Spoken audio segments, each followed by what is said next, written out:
of the summer school. And the first speaker of our summer school is Professor Viehweg from University of Essen, and he will talk about family of high-dimensional complex manifold, finiteness, rigidity, and property of variations of Hasse structures.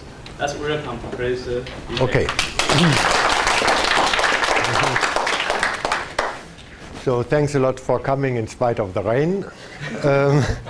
And of course, this talk is a little bit for the younger mathematicians. So in case you have any questions, please interrupt me. But also for the others, if I say something which I haven't explained and which is not common knowledge, please ask me. Okay, in this series of lectures, the objects we want to study are, and I try to keep this notation, we start with X and Y projective complex manifolds.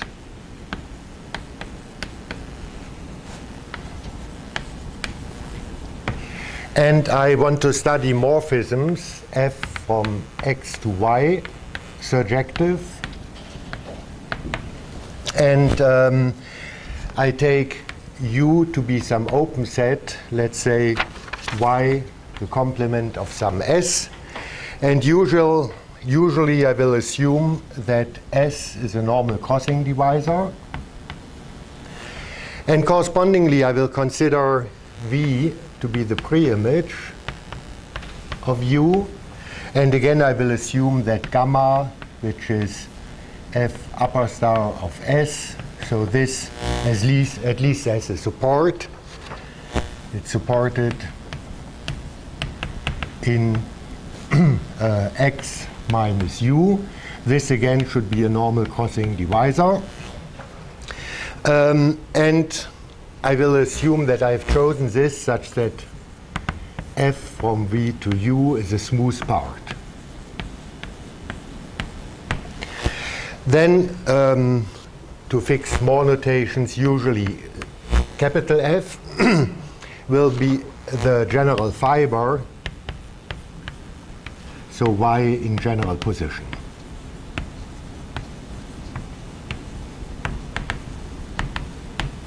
So Y, of course, in U. Okay, and I want to study properties of such morphisms. Now, to give a flavor what one can expect to be true, let me take the most primitive example.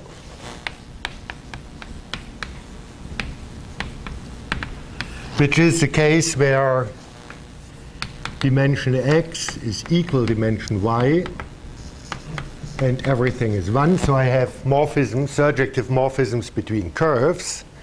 So in particular, F with these notations. This is finite, and étale, so unramified, over U, which is now Y minus a number of points, P1, P little s. So in these examples, of course, everything is known, and it's an easy exercise to see that the Horwitz formula implies a number of properties, and I put them a little bit in a complicated way. So the first property, which is evident, is saying that if the Kodaira dimension of X is larger than the Kodaira dimension of Y, now this implies that the degree of the sheaf omega 1 with log poles along S, so this degree is of course just G2G of Y minus 2 plus little s with this notation, then it implies that this degree is larger than 0. I mean, this is obvious. What do we have to consider? The Kodaira dimension of X could be 1. Then Y can be either an elliptic curve or P1. For an elliptic curve, you know, either it's étal everywhere, then kappa of x would be 1. So we are not in this case. So it cannot be étal. So at least I have to have one ramification point, and this number is 1. Or what is more interesting, if Y is a projective space, so P1, and if the Kodara dimension of X is either an elliptic curve or of higher genus, so X is an elliptic curve of higher genus, then it's known by the Hurwitz formula that you have to have at least 3 ramification points. So this number is -2 plus 3, so it's again bigger than 1. So this is quite easy. One can write this some corollaries which will reappear. So I could write A1 as a corollary that the automorphism group of U is always finite. For example, on P1 minus 3 points, you have a finite automorphism group. Or if you have an elliptic curve minus 1 point, you have also a finite automorphism group. But you can also say a second statement, which also will reappear later, the fundamental group of U, pi1 of U, is not almost abelian. Okay, this is a little bit complicated to say what not almost abelian, because there are 2 negotiations. So this says there exists no subgroup G in U, G abelian of finite index.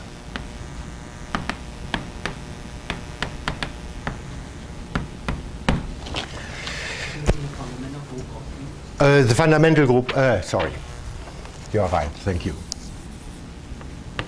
Pi1 of U, where here I'm of course a little bit sloppy because I should choose a base point. Okay, again, for Can you write down very easily a section of this omega 1 of log S explicitly? Okay, I come to this in a moment, thank you. Okay, so it says that the fundamental group is reasonably complicated. There was a question about differential forms, and I will need this anyway in a higher dimensional setup later, but let me write it down. I will frequently use this notation omega y log S, although here in the case of curves it's of course writing something, a complicated notation for a simple thing. You all know what are the differential forms. Y. Now y can have any dimension. So I can consider the differential forms, and I can consider, I put here a star S. So those are the differential forms with arbitrary poles along S. Okay? Now I consider here the subsheaf generated by dx1 divided by x1, dxr divided by xr, and then dxr plus 1 to dxn. And here, this is of course locally on some open set, or I already used U, so on some open set delta, which if you are thinking complex analytically, you can suppose to be a disk, otherwise a reasonably small Zariski set, and the xi are chosen such that S is the 0 set of x1 to xr. So if this is my divisor, I take here a small neighborhood, and I allow my differential forms to have poles along those 2 directions, but the poles should be of this type. And the notion logarithmic differential forms are of course that dx1 divided by x1 is just the differential of the logarithm of x1. So although we don't have a logarithm in algebraic geometry, logarithmic differentials are nice algebraic. So in particular, in this situation here, and for this reason I said that here I write something very complicated, instead of something simple, but I want to keep to this notation. Here in this situation, if y is a curve, then omega 1 y log s, you can write it as omega y. Omega y is the canonical sheaf. And then I just tensorize with OYS. But since I didn't really assume S to be reduced, let me put here a little reduced. So I add the reduced divisor. The reducedness comes, of course, from the simple fact that if I formally use this definition, I mean here, by definition, the poles are reduced, but this comes also out formally of the definition because dx1 to the nu divided by x1 to the nu is something like nu times dx1 divided by x1. Okay, so it makes sense. I use this logarithmic notation here only to indicate that it's a reduced divisor. But this will reappear a little bit later. So let me go on here in this elementary example. The next thing to remark is if you fix some d, some positive number, and if you consider the set of all f from x to y with the properties stated there, finite, degree d, x and y again curves, I keep those notations, and etal over u, then obviously this set, if I consider it up to isomorphisms, where isomorphisms should respect the base, then this set obviously is finite. The reason is quite simple. I mean, this is parameterized just by the fundamental group, and the fundamental group is finitely generated. So we can say this set is finite.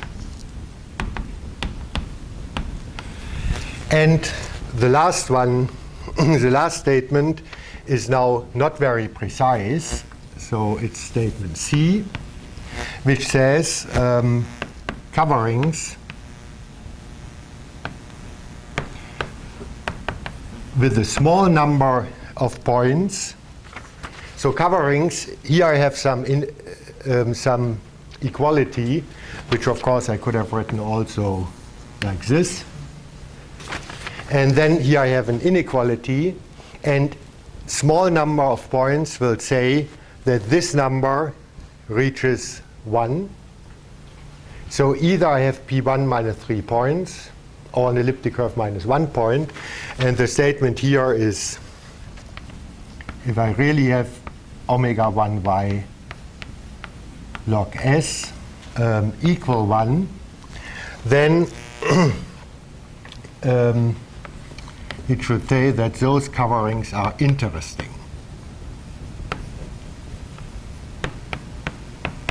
What do I mean by interesting?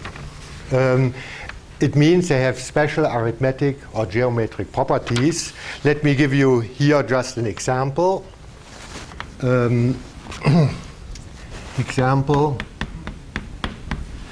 if you consider f from y to p1, and it is smooth or etal over P1 minus 3 points. So 3 points I can always put to 1 infinity. Then a celebrated theorem by Bieli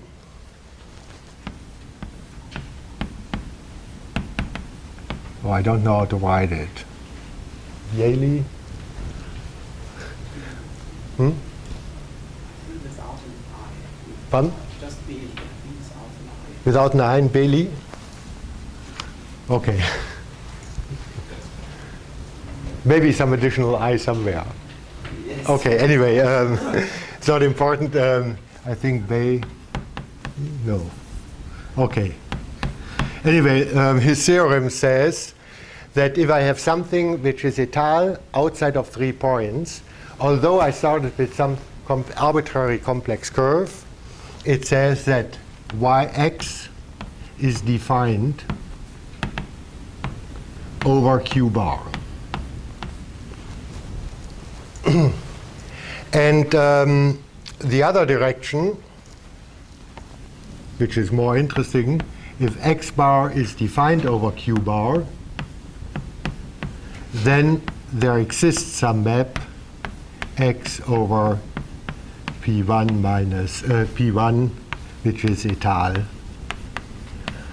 over p1 minus 0, 1, infinity.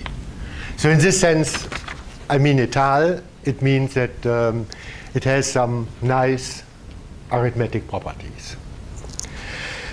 Okay, I put this example to introduce several possible themes in the higher dimensional case, but also for a second reason. I mean, as you will see later, some of the results I will state are only true for families over curves. And somehow I take this example as a pretext to replace my family f from x to y by its sign factorization. I will say this more precise in a moment. First, some remark. There's at least a certain generalization, but this I will not explain. A theorem of Kangzuo and myself is saying the following: if f from x to p1 is a morphism, so surjective. Now x can have any dimension, so the Kodara dimension of x bigger or equal 1, bigger or equal 0. Sorry, then one can show that there exists bigger or equal 3 singular fibers. So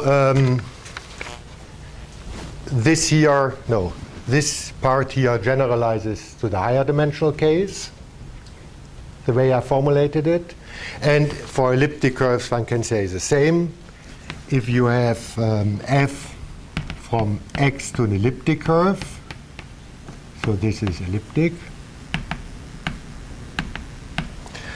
And now we need something stronger. If this is equal to the dimension of x, then again there exists at least one singular fiber.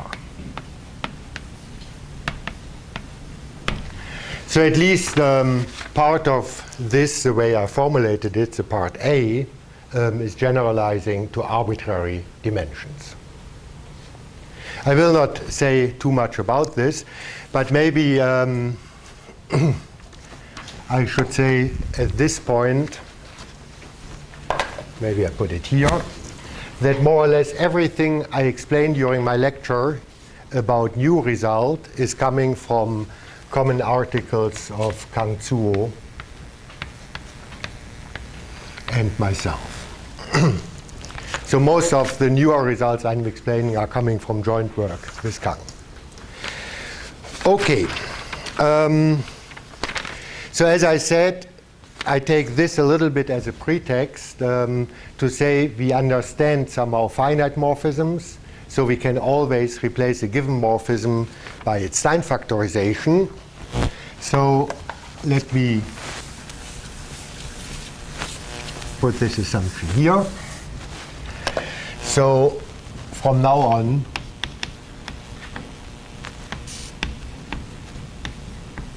we will usually assume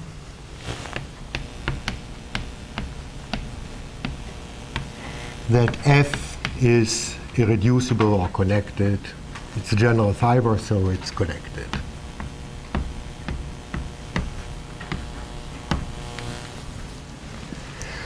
Okay. So let me try to get to say a little bit more about general morphisms. If I want to say anything reasonable in this situation for an arbitrary morphism, if I assume F to be connected, we have to exclude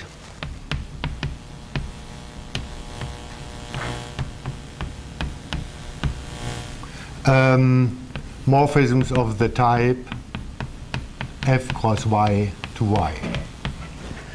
I mean, the results, I want to say something about the smooth locus, and I can, of course, take for Y whatever I want if I allow such morphisms, so I have to exclude them. How to exclude them? There is one definition which is not very nice, but let me put it nevertheless. I will give a more geometric interpretation later. So one reasonable definition to exclude this is the following. I define, using this notation, the variation of a morphism F. Okay, what is this supposed to mean? Let me say it in words. It should be roughly the number of parameters needed to define this morphism. For a trivial morphism, I need no parameters. I can just write it down. So this should be roughly the number of parameters needed to define the morphism F. And let me say it more precisely. The precise definition is variation of F is equal the minimal transcendental degree over the complex numbers of a field K, with the property that K is somehow the minimal field of definition. So K sitting inside of the function field of the base, let's say the algebraic closure, and with the property, I have to go on, there exists some Z defined over K, and a birational map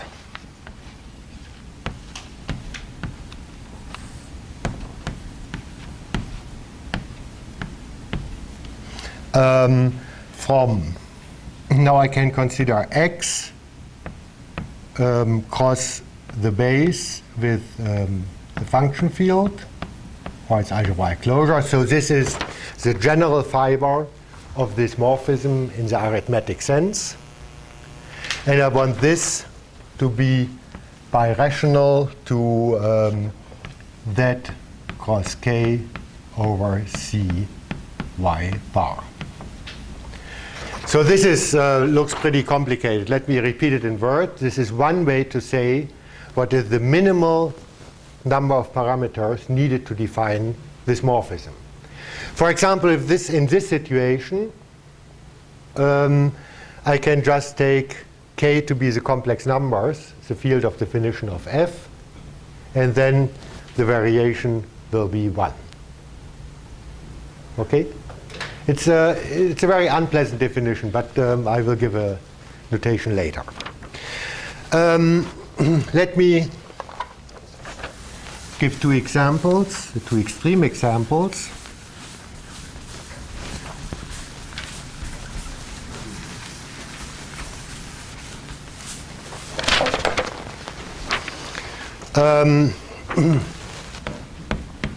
So example, what does it say in general if the variation of F is minimal field?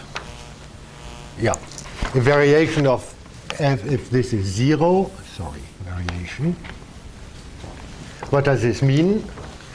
Let me take the definition. It says, again, here you have a variety over the complex numbers, such that it is birational up to field extension to the general fiber. Now here I put some bar, which means taking the algebraic closure. And if you go down with this definition, it says that this is equivalent to the fact that there exists some y prime over y finite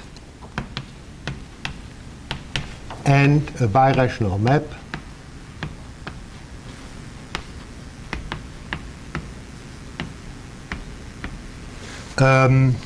from F, no, I should write it like this, from my family pulled back to y prime.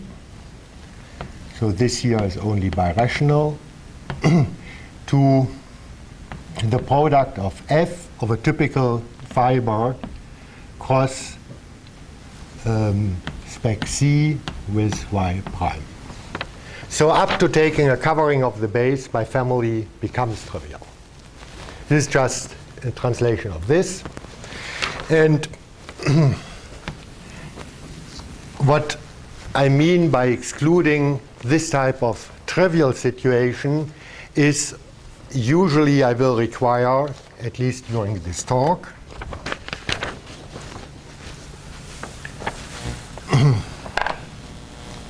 so usually I will require that the variation of F is maximal, so it's a dimension of Y.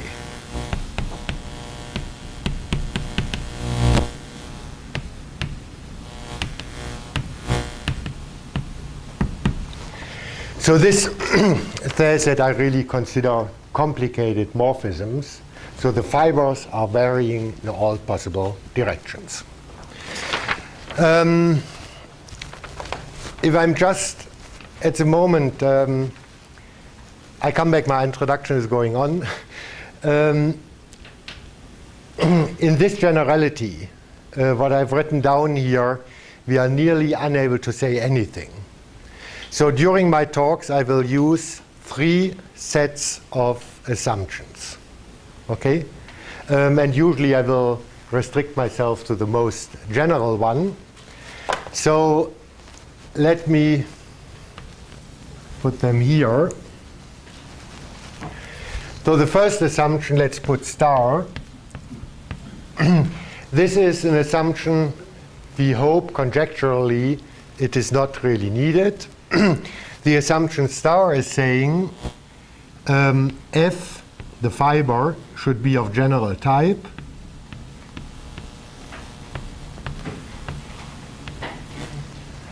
So the Kodaira dimension of F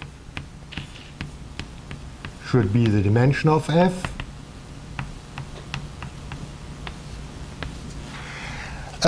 Or F should be a minimal model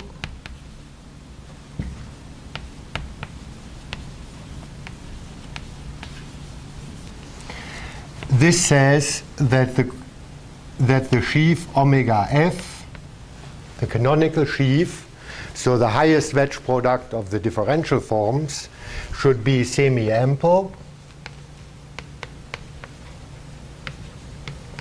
Is this notation semi-ample known? So it just says that some power is generated by global sections, and this implies, of course, that the Kodaira dimension is positive.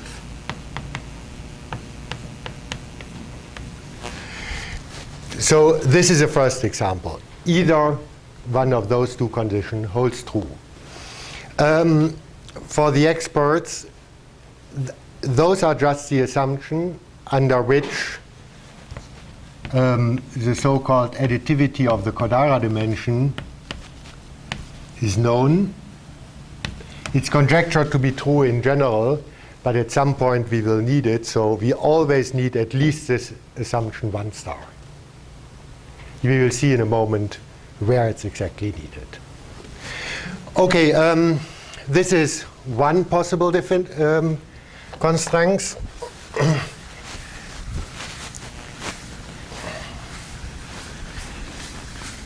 A second set of assumptions which will appear is a little bit stronger. It says that in general it is just the last line. The assumption omega f is semi-ample. So it says what is written here. This sheaf is semi-ample. In particular, the Kodara dimension is non-negative. And this is the assumption which will occur in a minute because it implies there exists quasi-projective moduli.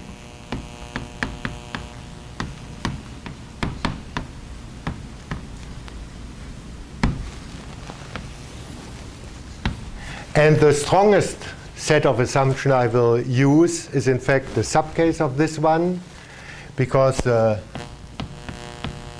for some things, at least morally, it's better to restrict 2 star to 2 cases. So either, let's put it, F either canonically polarized, I will say in a moment,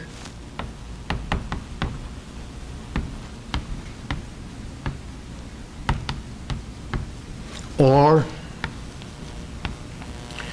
omega f in the converse is trivial, let's say some power. Okay, so those are the extreme cases, and again I will explain in a moment the role they are playing, but let me put here in brackets, this is a subcase of this one, so we have quasi-projective moduli. Let me put, no, let me, I will not put anything. So anyway, this set of assumptions 3 star, those are the type of varieties we are really interested in. Let me put it like this.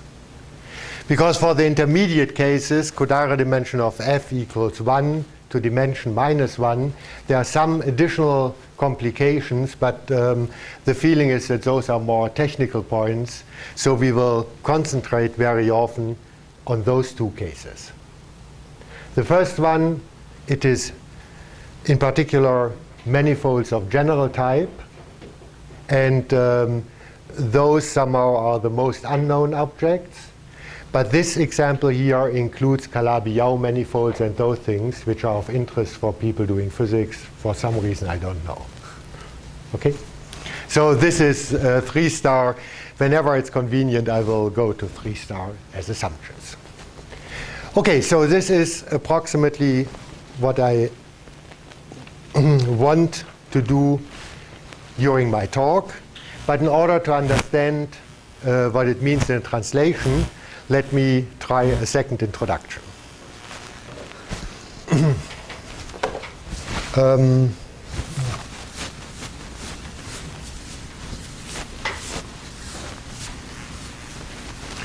So now comes the question to the I think for this type of lecture, 80 minutes might be killing people. What would you prefer?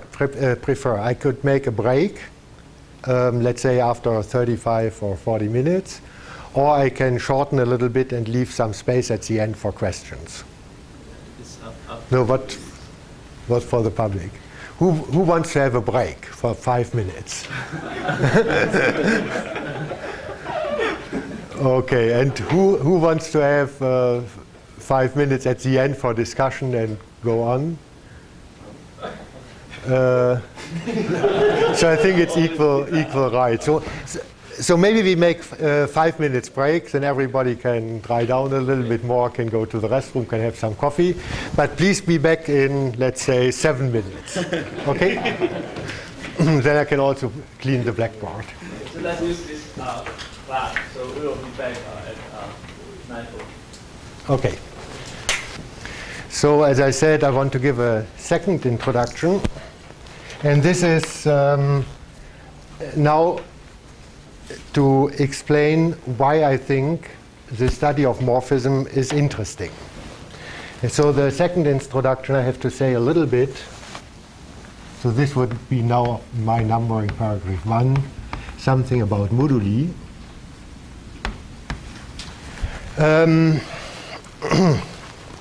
So here I have to consider f, let's say n-dimensional complex manifold, and I assume that I'm in I erased the wrong one, so that I'm in this example. This was my 2 star.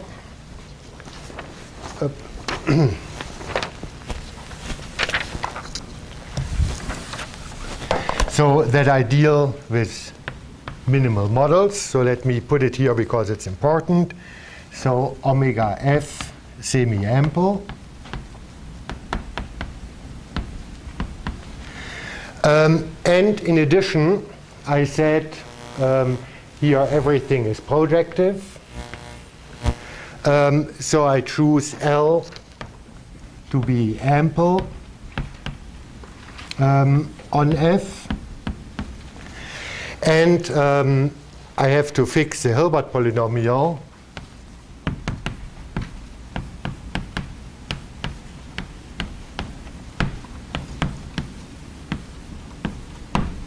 Let's say little h.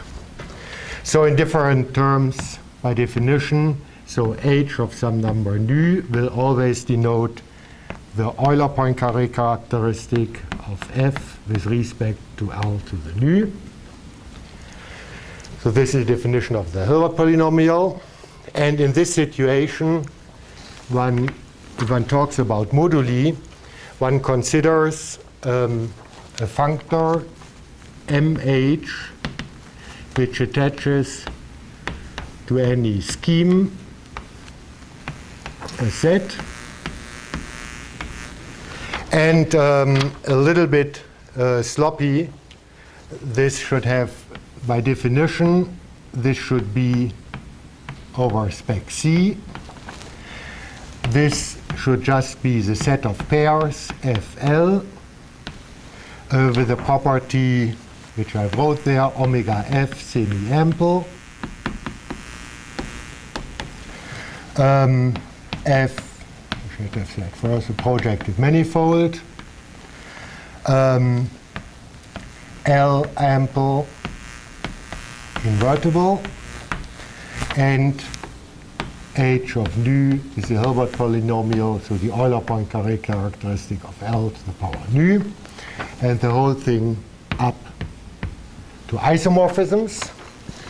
So this is the set if I apply MH to spec Z, and in general, in my notation I should say MH of an arbitrary scheme U should be the morphisms F from V to U, together again with a sheaf L, such that L is invertible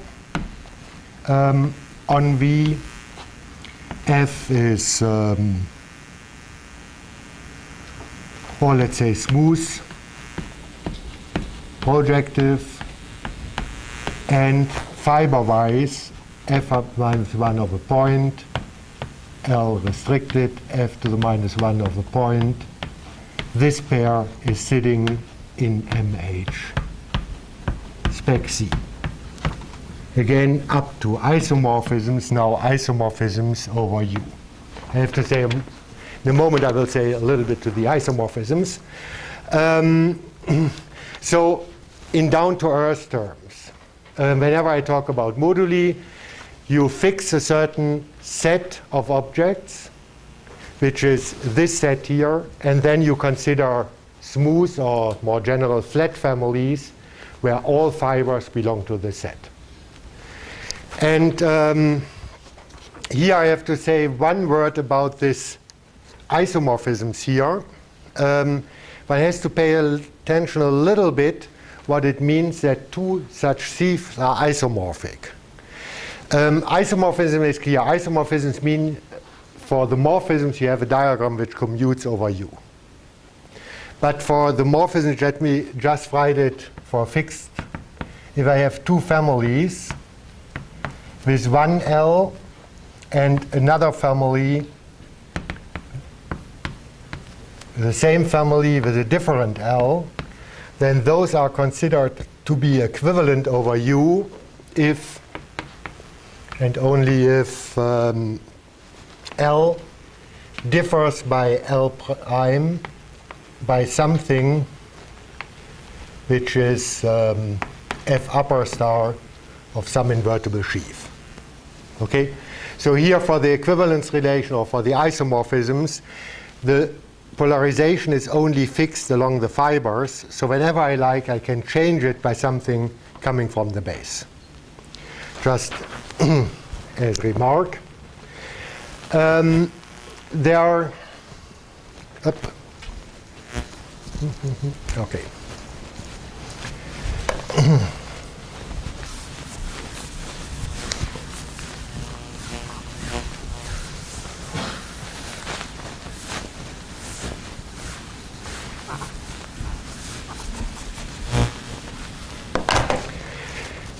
And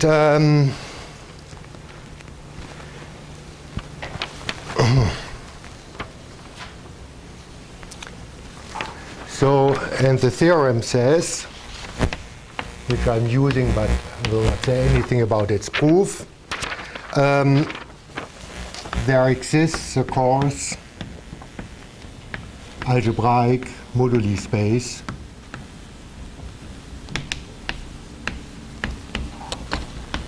MH over the complex numbers. What does it mean? By definition.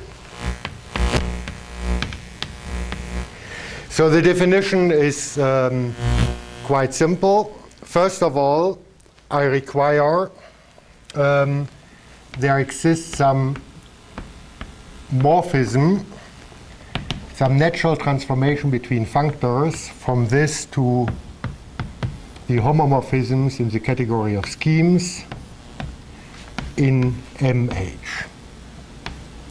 So there exists such a natural transformation. This looks pretty horrible, but the properties should clarify the meaning of this. A natural transformation means I have a map between those sets, whatever I plug in here. So in particular, I have the morphism MH spec Z to the homomorphisms from spec Z to MH. So those are just the C-valued points of MH. So this is this morphism phi, if you like, the natural transformation applied to spec Z.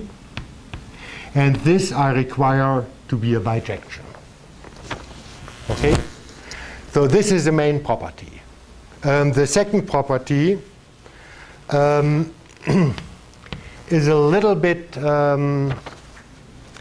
artificial. Look, what did I say here? I said, first of all, whenever I have, for any U, I have this set. So for each element, for each such family, I get a morphism from U to MH. This is already a very strong condition. This says, on closed points, it gives rise to an isomorphism. Now, of course, assume for curves you have a moduli scheme. Let's say the moduli scheme is a curve. Then, of course, with this definition, you cannot distinguish the straight line from the straight line with a cusp. So you need some additional information to fix the structure sheaf. So you have, secondly, here some universal condition. Universal condition. And this universal condition, maybe I've write it shorter. If you have any such diagram for some n, here we had the homomorphisms from something to MH. And then the universal condition says that there exists a unique morphism here, making this diagram commutative. And this morphism now is a morphism from homomorphisms from some scheme. Let's say here this is also a scheme. So this morphism corresponds, of course, to a morphism from MH to N. Okay? So you need some kind of universal condition like this, just to fix the structure sheaf. But geometrically, the main informations are hidden in the existence of this natural transformation and the property 1. Okay, so the theorem says that such objects exist. And what I could put here as the general theme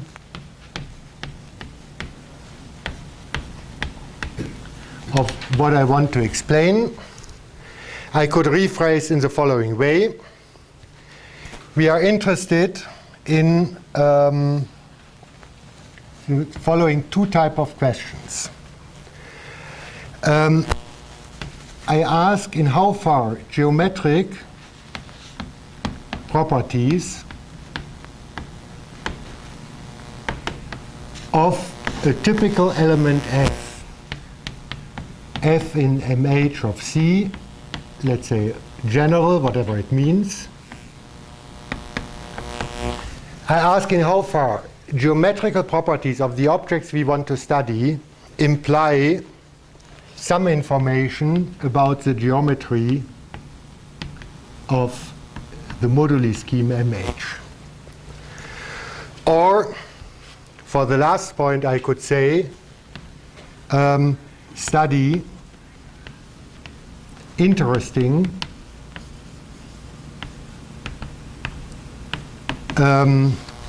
subschemes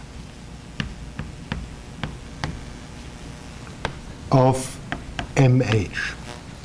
If I put it like this, you could immediately interrupt me and say it's nonsense. Because, look, let me give one example, the classical example.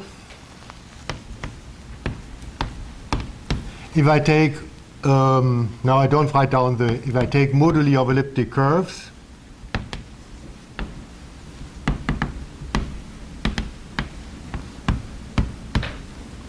polarized by the zero section, so O elliptic curves 1 point. Then the classical theory says that the moduli scheme is the affine line. And I mean, for the affine line, there are not so many interesting subvarieties. There's nothing to say about it. So obviously the object is like this, it's badly posed. So I have to correct my general theme. So I should replace moduli scheme by moduli stack.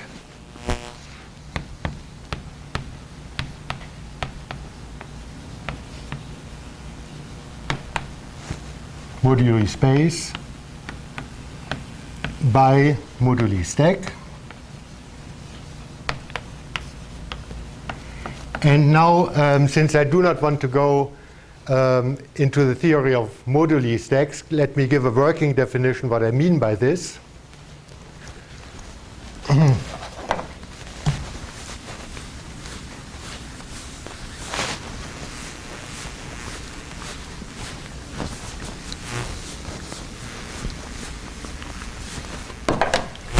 So notation.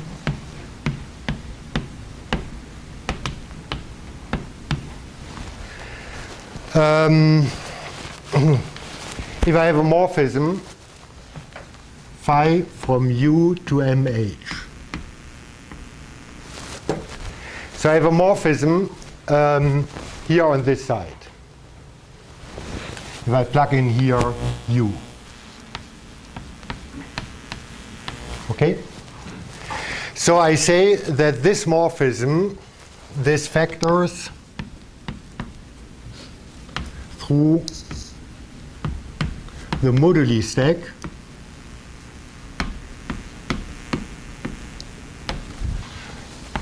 by definition, this just means that my homomorphism lies in the image of this map. So the homomorphism is induced by a genuine family. So it just says there exists some f from V to U. I drop the sheaf L, MH of U, inducing thing phi.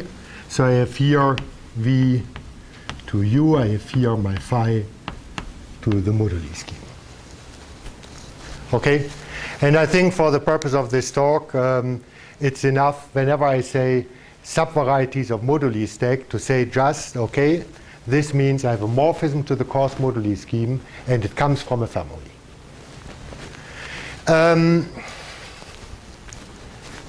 So in this sense, I should say here, for the general theme, in how far geometrical properties of F say something about the geometry, and now I should complete it, of subvarieties of the moduli stack.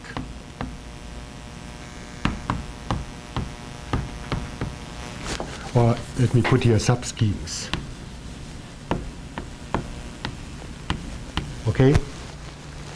In this sense. So I only consider things sitting in the moduli stacks which are really coming from genuine families. And then I exclude the example of elliptic curves getting A1. And here again, study interesting subschemes of the moduli stack. And with this notation I excluded this example because here A1 for elliptic curves is not induced by a family. I have to go to a covering, so I have to replace A1 by a modular curve. And then, as you all know, things are getting really exciting and very, very difficult. Okay? So I will have to use this notation. So what does it have to do with what I explained?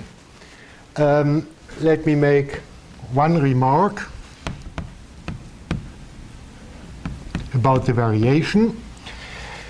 In this special situation, the variation which I introduced has a very nice interpretation, because if I have f from V to U, now here with the standard morphism to the moduli scheme, then somehow the dimension of the image phi of U will be the variation of my morphism F. Unfortunately, this is not true, because you have to pay attention a little bit with the polarization. The question is what happens. Unfortunately, I erased the definition. Here in the definition, I was considering pairs together with this polarization.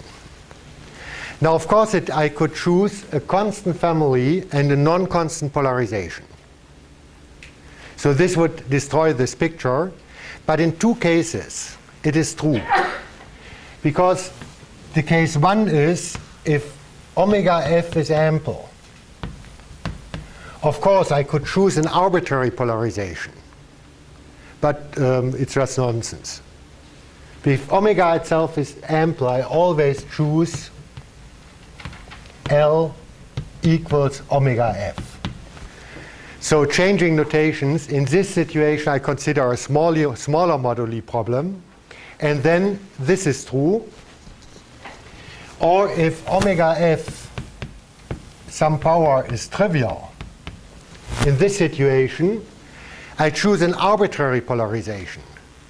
But then I said I consider polarizations up to automorphisms, and it turns out that the choice of the polarization is eaten up by the equivalence relation. And then again this is true.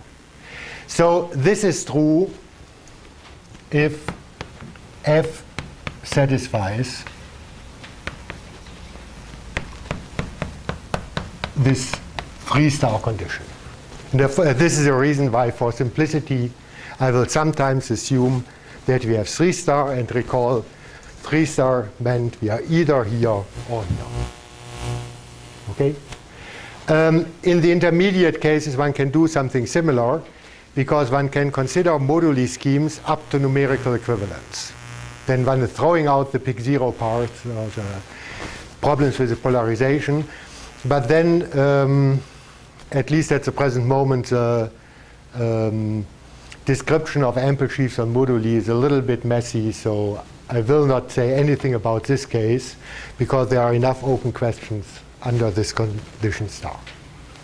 Okay, so this is the place where 3-star is coming in. Okay, so why is this nice?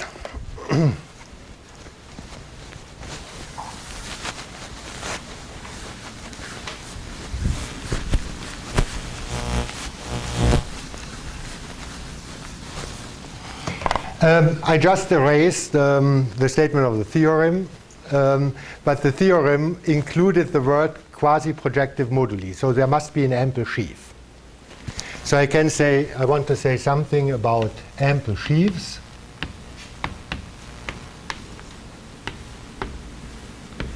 On moduli. So this is a supplement to the theorem, and I will only say something in the case 3-star. So case 1, if I assume omega f ample, as I said, then L is always supposed to be omega f by abuse of notations. And then I can say there exists an invertible. Please, if you take notes, leave some place. I have to add something in a moment. An invertible sheaf lambda nu on the moduli scheme, such that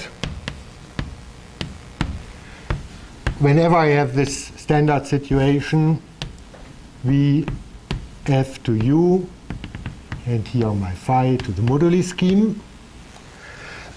So I consider a family or morphism u to the moduli scheme induced by the family.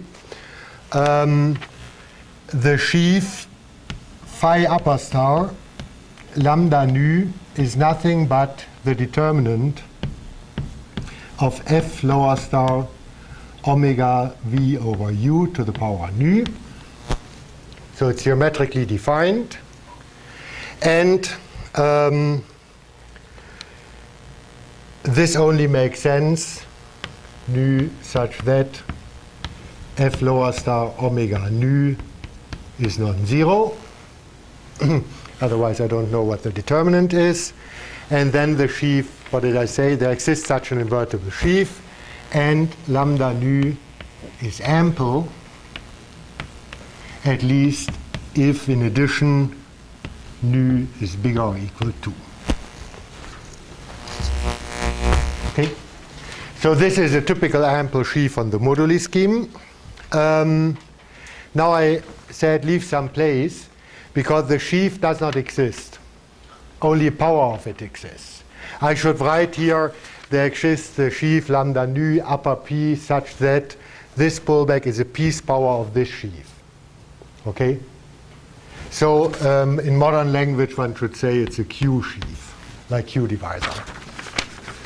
So it's only some power of it exists, but we don't care about this detail. Okay, and in the other case,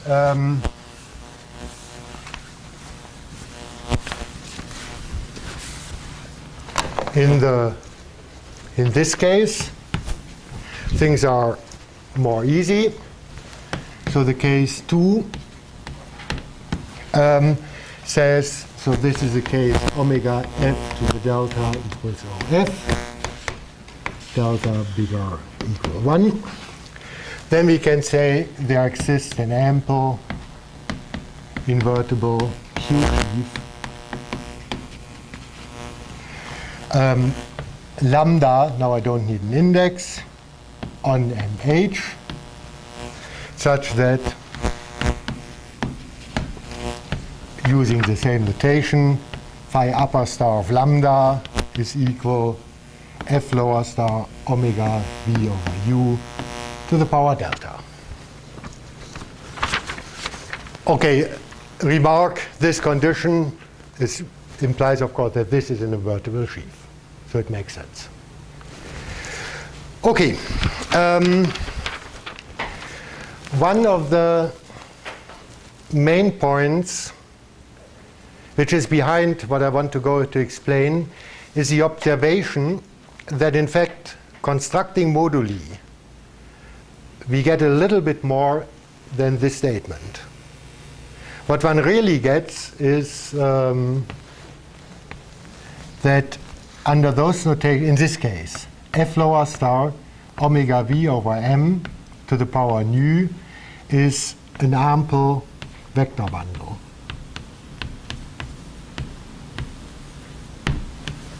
So it's a little bit more. Under this assumption nu bigger or equal to. And what I'm going to explain started from the trie. I mean, up to now we always only use the determinant for construction of moduli, but you have more. It's a determinant of an ample vector bundle.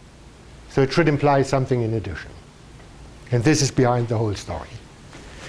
But before I start explaining this story, I have to introduce another notation. And the notation comes from the following fact. I mean, here in this statement, I erased the main theorem, but the main theorem didn't only have the word quasi-projective, it also had the word quasi-projective. So the moduli schemes are not compact. Conjecturally, there exist nice compactifications by adding some stable objects, and those compactifications, their existence is known if one assumes minimal model program in dimension n+1, in this canonical polarized case. But as long as we don't have the minimal model program, we have to work with the boundary. And philosophically, adding a boundary means that things are getting more positive. You don't have ampleness, but it says that you have an ample sheaf plus something supported in the boundary.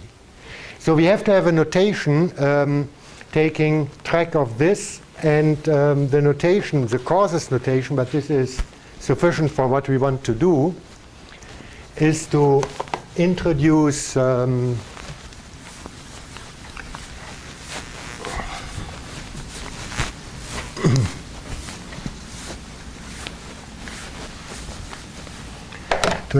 the following definition. Now it's a list of notations.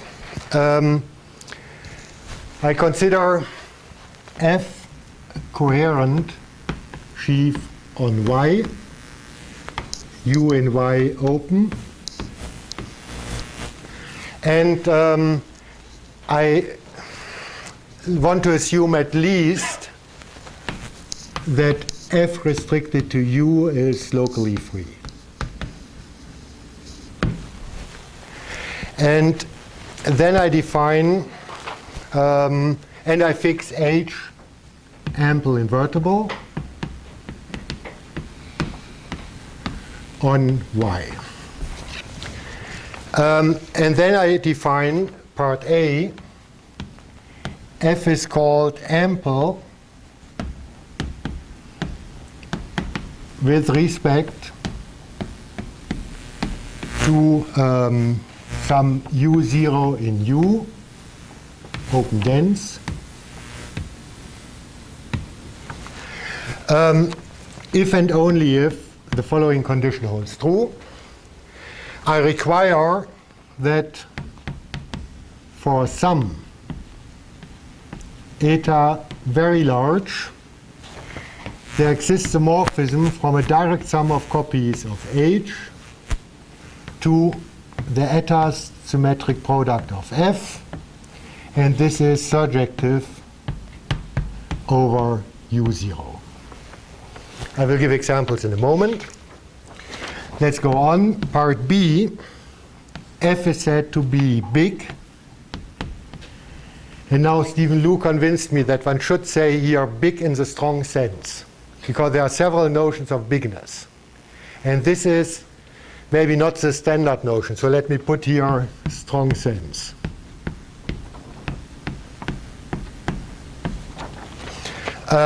If and only if F is ample with respect to some nu, of course non-empty, and the last notation, F is weakly positive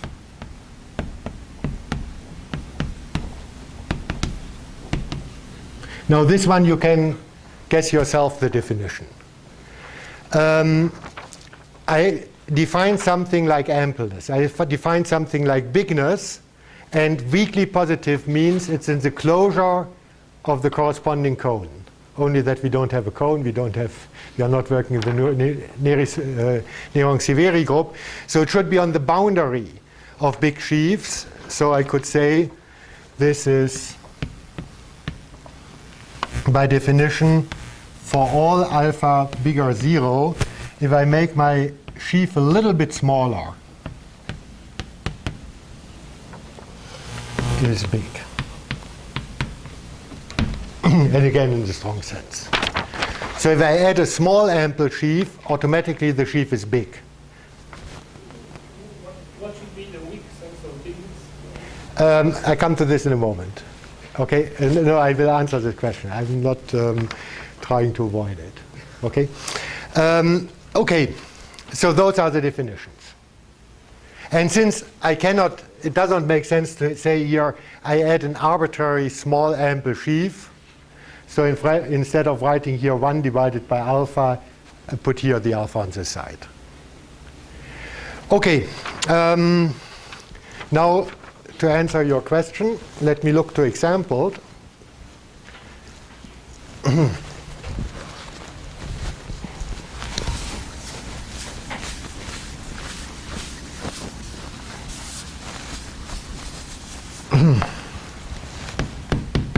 Example, let's take F invertible.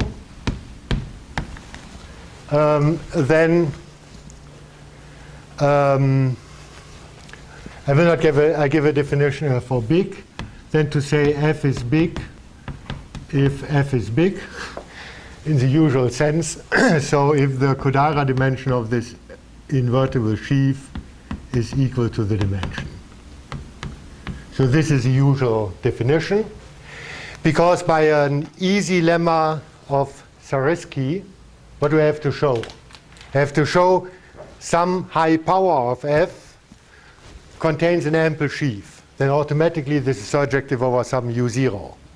But this is a lemma of Zariski, I think, that Kodara dimension of F equals dimension of Y is equivalent to the fact that F to the eta contains some ample sheaf. Okay, so this at least is not completely unfamiliar. And let me now give the other case, but I will. So if F is locally free,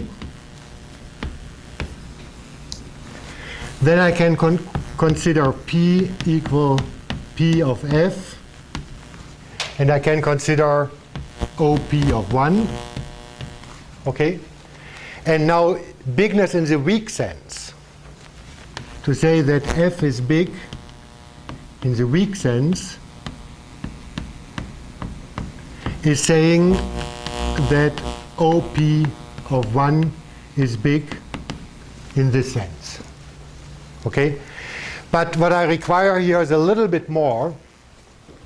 So this follows if F is big in the strong sense, But I require a little bit more because I require, I mean, bigness means the power of this sheaf has a lot of sections.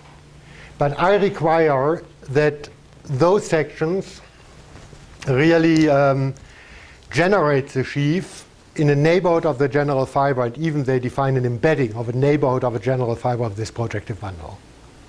Okay? But finally, the only case where these notations are really nice is the case of curves. So y a curve, f then I can assume locally free. Then to say f is big in the strong sense.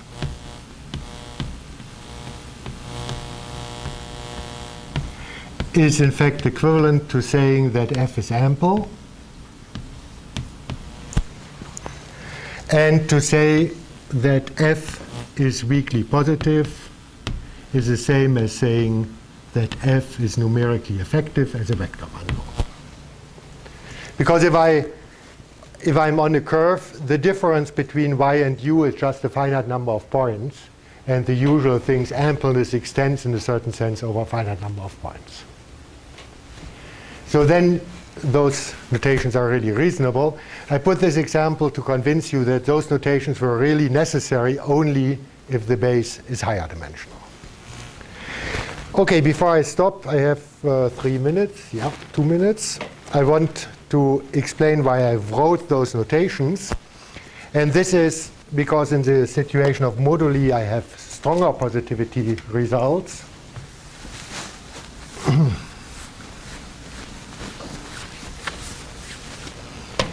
And I write them not in the optimal form.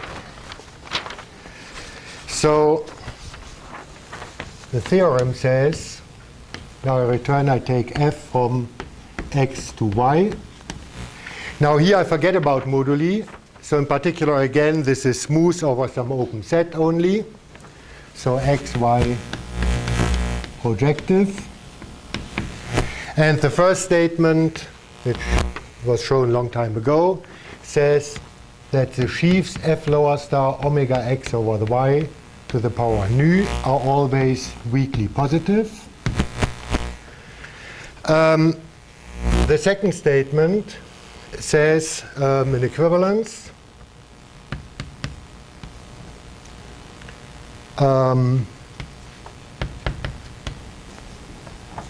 Again, leave a line open.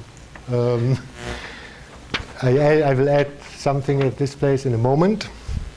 So the following should be equivalent. The first one says for some eta bigger 0, the determinant of f lower star omega x over y to the eta is big, always is big. And the second one is saying that, maybe I put it here.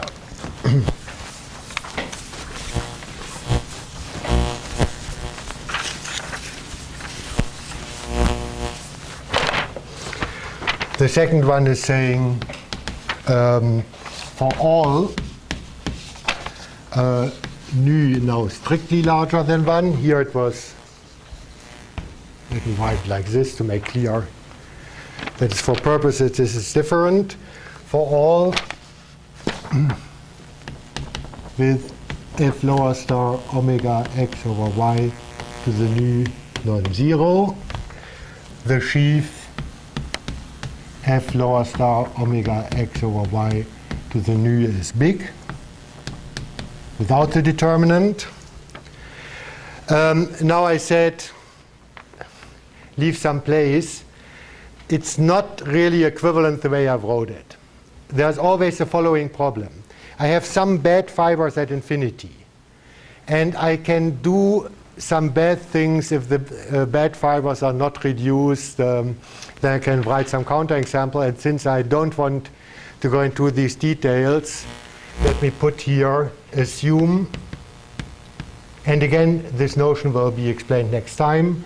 Assume F is semi-stable in codimension 1. So some technical condition, but essentially those two conditions are equivalent.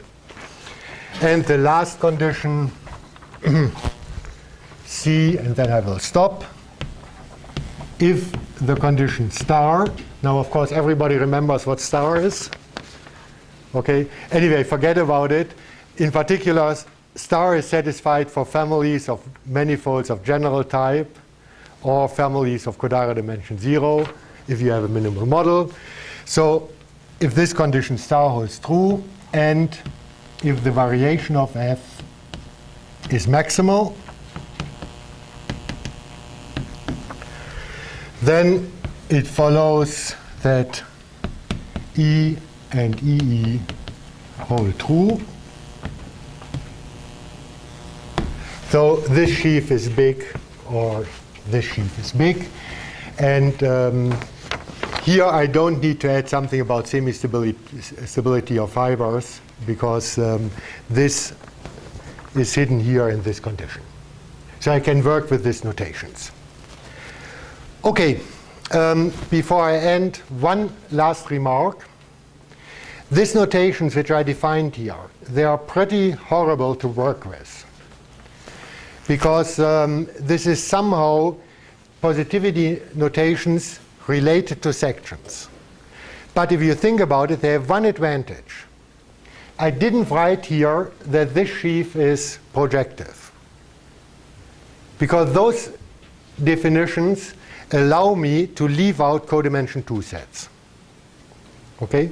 So next time you have to remember, I have a certain freedom if I work with these notations to say, oh, there's some bad stuff in codimension 2, just let us throw it away. Okay? This is the only thing you have to remember for next time. And then the basic definition, and then I will go on and try to explain what this theorem has to do with what I want to study. Okay. Any questions? Are there any examples where the notion of bigness you define do not agree? You mean where this notion of big... In weak and in strong sense. Yeah. I mean, you... look, take the direct sum of an ample bundle on a curve. You take a direct sum, you take Y to be a curve, and you take an invertible ample sheaf, direct sum with OY. Then this is big in the weak, this is big in the weak sense, but not big in the strong sense. Because if you take here high symmetric products, you will always have a trivial factor. So you can never have something like this. Okay? So it's really, it's really much stronger. By the way, I discussed with Stephen about it. It might be if you are looking for hyperbolicity type of things, and you study properties of jet bundles. There's a big difference between bigness in the weak sense and bigness in the strong sense. And the feeling we had discussing is that if you are able to prove that both coincides for certain sheaves, then you solved a lot of problems.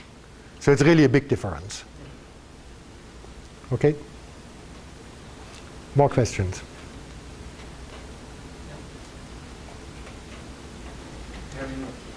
About this polarization, you remarked that in case that the power of the dualizing sheaf is trivial, one has no problems with deforming the polarization.